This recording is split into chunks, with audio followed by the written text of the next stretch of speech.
to, let me see if it's working. Might be live already. Well, I'm live, but I forgot to change the title. So you're going to see yesterday's title. Today's title is Your Attitude is Your Most Powerful Asset. But I forgot because I was rushing. In a way, I was rushing because it's almost midnight. It's late. I'm late. I know. Let me turn this one on. But you know what? I made it. Whenever I come back after traveling, it takes me a couple of days to get back because all I just want to do is lay in bed, which is literally what I've been doing. But tomorrow I'll be back. I got some projects I need to work on. I got some things I need to get done. So I will be on the roll tomorrow. So just bear with me while I transition with the jet lag, the time change, back to my familiar environment, missing my previous environment. I really had a great time. I really did. Missing my son. But hey, this is life, isn't it? Full of changes. So that has a lot to do with what I'm talking to you about today. Attitude. Attitude makes such a big difference. For example, something happened in this room that I'm in where I'm doing this recording, and the AC is out. So it's extremely hot. But I'm going to keep going because of attitude.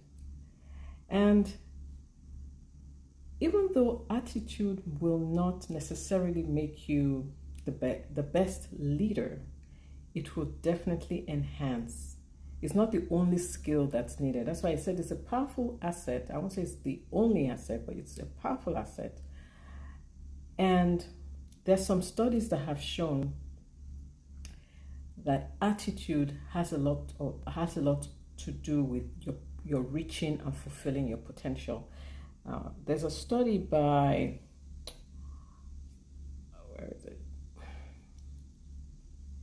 It was a study by the Robert Half International. They are a San Francisco consulting firm, and they asked the leaders and personnel directors in 100 American largest companies to name the single greatest reason for firing an employee.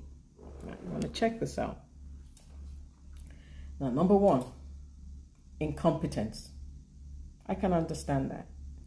If an employee is not competent, he's incapable.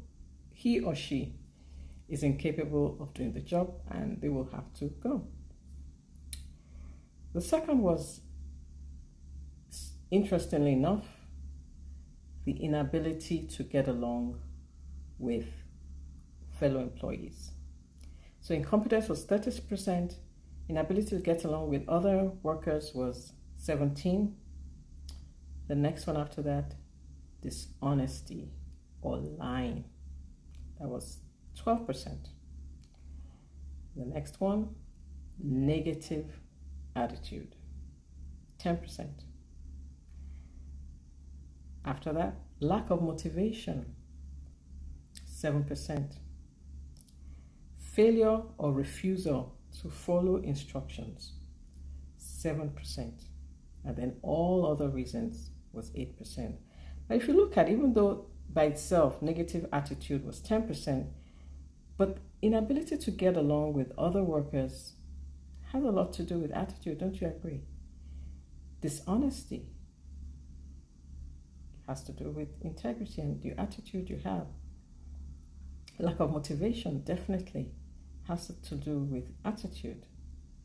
And failure to you just say, no, I'm not going to follow instructions. That's attitude.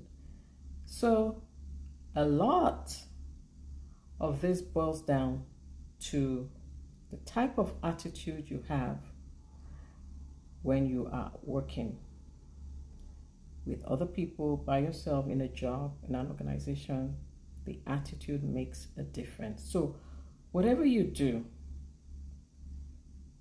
make sure that you have a pleasing attitude, with those around you so that you're easy to work with, you have a good positive attitude. It helps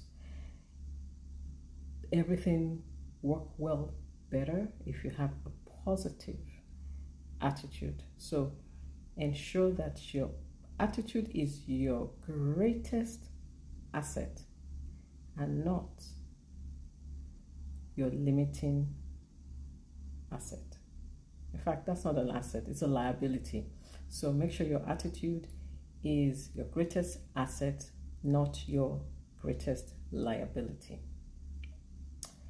So that's it for today. Made it just in time. Still working on my timing. Just wide awake. Still jet lagged. I'm getting there. But I'll be back tomorrow for another exciting leadership tip from Tosin. And with that, thanks for joining me. I will see you tomorrow.